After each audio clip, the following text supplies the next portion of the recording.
Hey everyone, Nick here, and welcome to my first video of what will hopefully be many videos on the Endgame. I'm currently going over and studying myself different Endgame positions with different pieces, and I thought I would share with you different things that I'm learning in my road to hopefully one day becoming a chess expert. And so what I'm going to do is create a different series of videos for different types of Endgames for you guys to also learn what I'm learning as well. So what my first series is going to be is knight and pawn endgames. And when you think of endgames, you don't typically think of endgames that look like the diagram you see here, where it's just a knight versus a pawn. When you think of endgames, you typically think of rook and pawn endgames or king and pawn endgames, and not really a knight versus a pawn.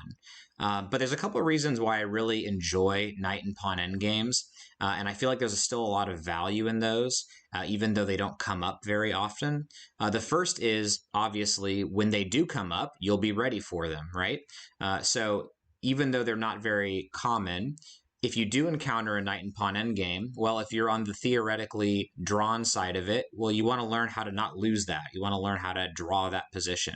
And if you're on a theoretically one side of that position, you want to make sure you don't accidentally make a move that ends up drawing the game. You want to win that position. So there's obviously some practical value in understanding and studying knight and pawn endgames. But another reason why I think they're really helpful to learn is that studying knight endgames gives you a better appreciation and understanding of knight mobility and knight movement.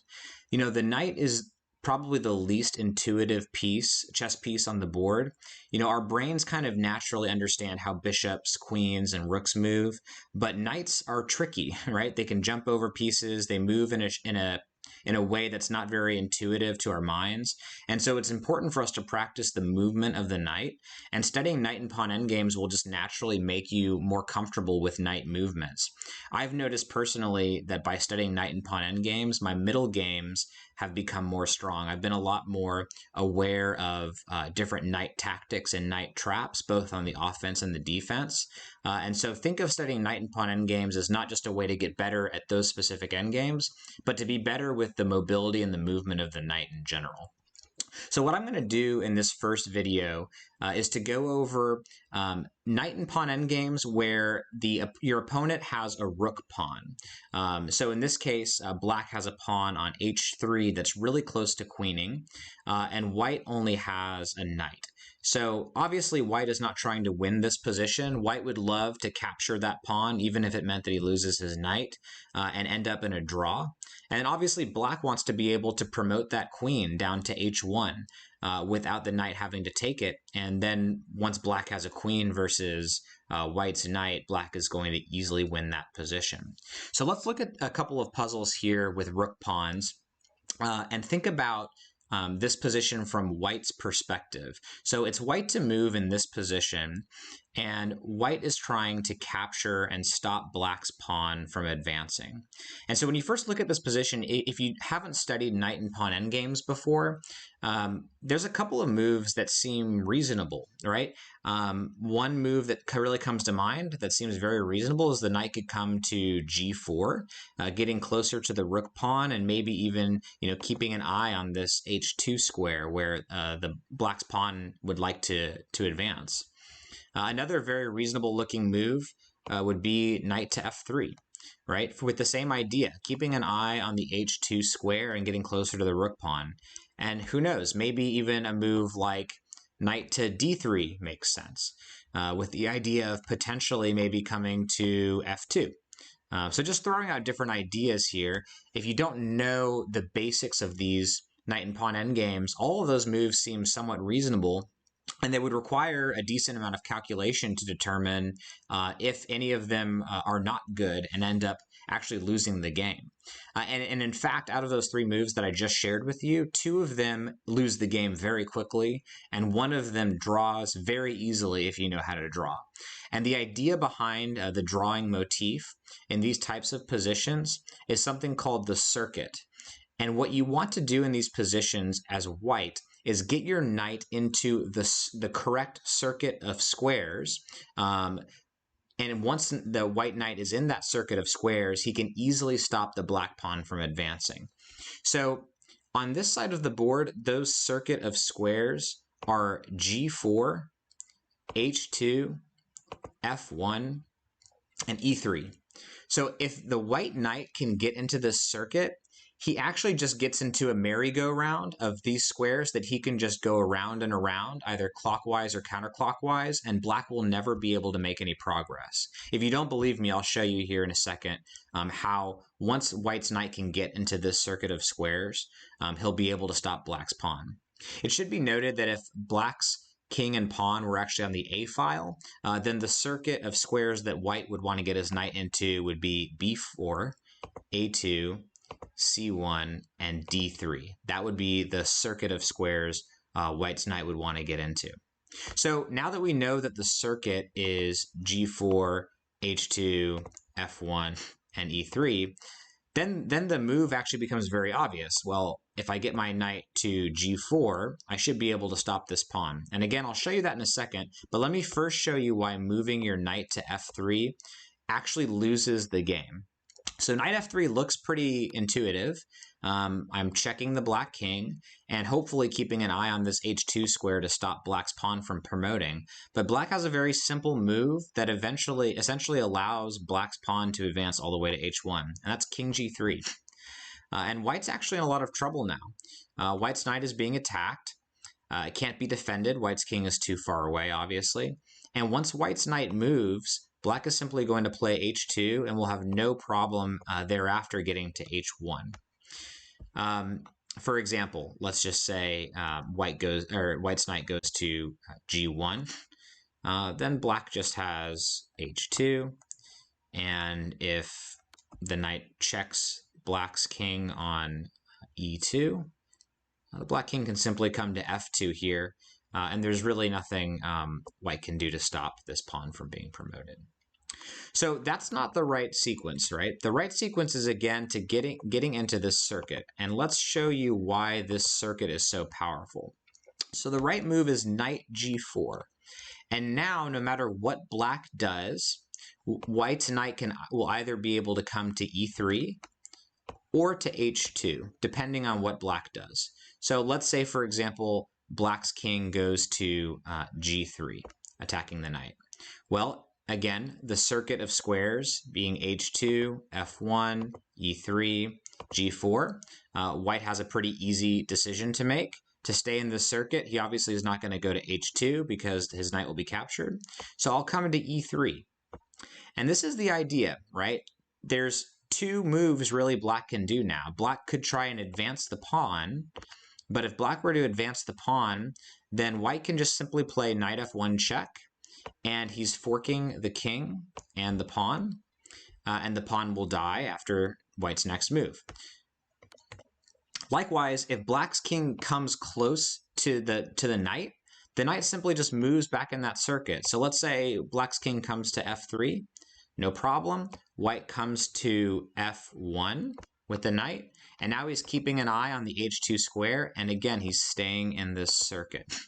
And no matter what black does, white's knight will be able to dance around in this circuit, and black can make no progress.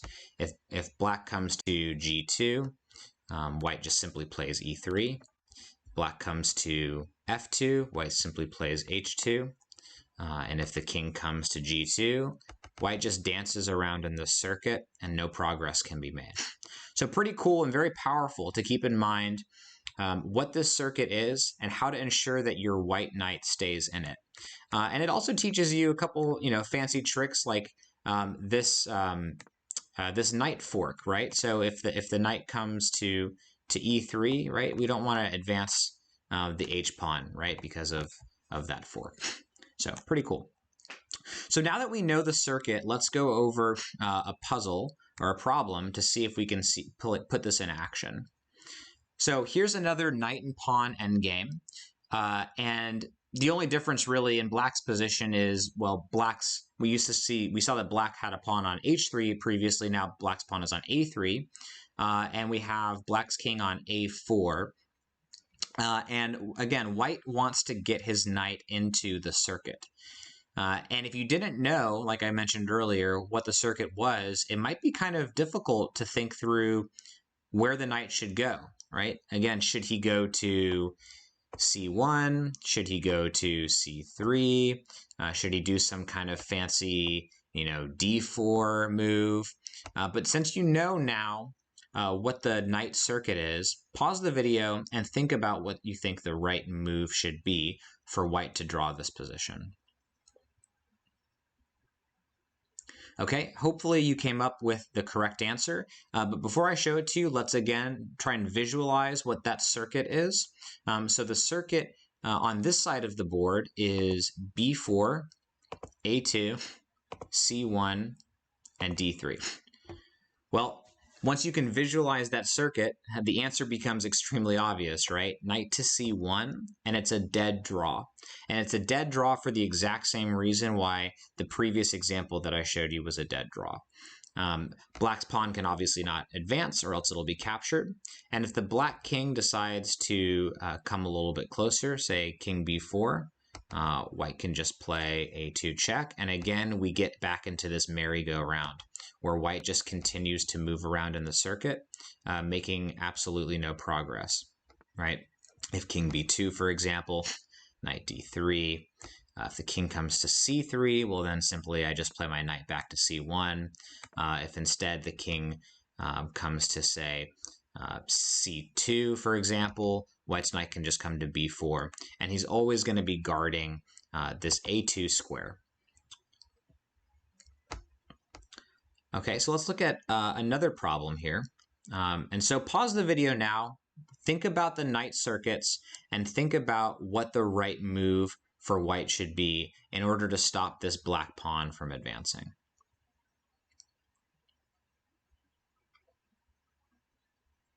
Okay, so again, if you just were able to visualize the circuit of g4, h2, f1, e3, the answer is very clear, right?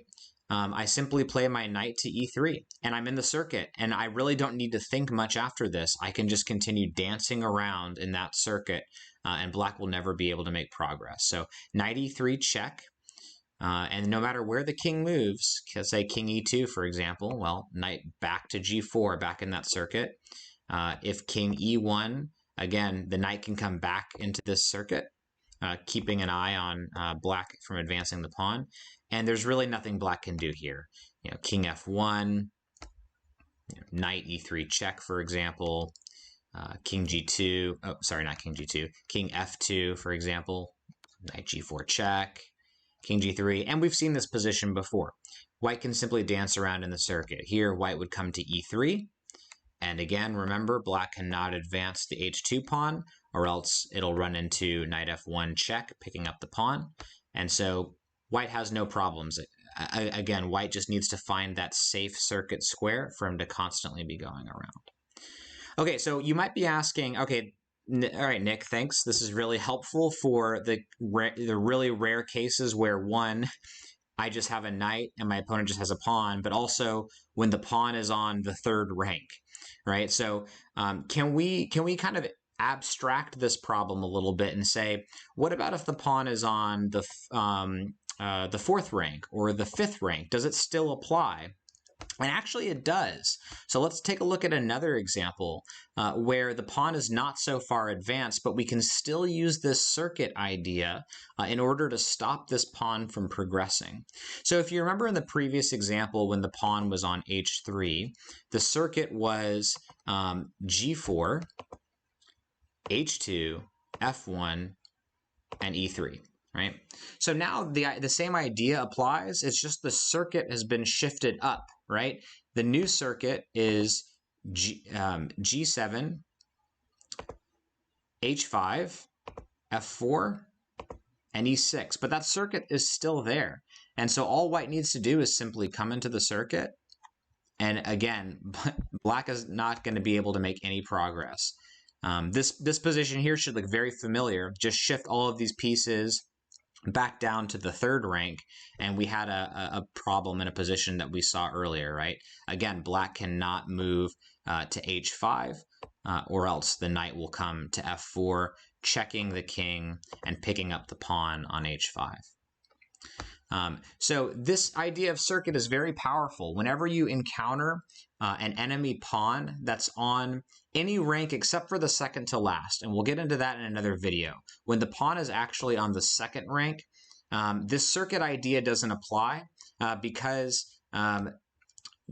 you can't move your knight around a circuit because one of the squares would be off the board if that were the case. So there's some different nuances that apply there. But if the pawn is on any of the other ranks, this idea of circuit can apply. Just find that circuit, which is always going to be and if you have trouble finding that circuit, it's always start with the square that's diagonal to the pawn that it's on, and then just create the circuit around it. Right. So yeah, this should be able to be extrapolated for pawns that are on the second rank all the way up, which is really helpful. So hopefully you found this to be helpful. You could be able to find these solutions without knowing the circuit by actually just raw calculation, but why spend time over the board calculating when you can just know, okay, this is the circuit. I know that I need my knight to be around this. Okay, so stay tuned for more videos in the future like this. The next video that I'm going to be showing you is what we do, or how white can sometimes save the game when black has a pawn on the second rank. But he's going to need the help from his king when that happens. So we'll have future videos on what to do when your rook pawn is on the 7th rank, as well as what to do with central pawns, what to do with possible checkmating patterns where your knight could actually maybe checkmate the enemy king. And then we'll go into some exercises, hopefully tying it all together. So thanks everyone for tuning in for this one. Stay tuned, and I'll hopefully have some more videos soon. Talk to you later.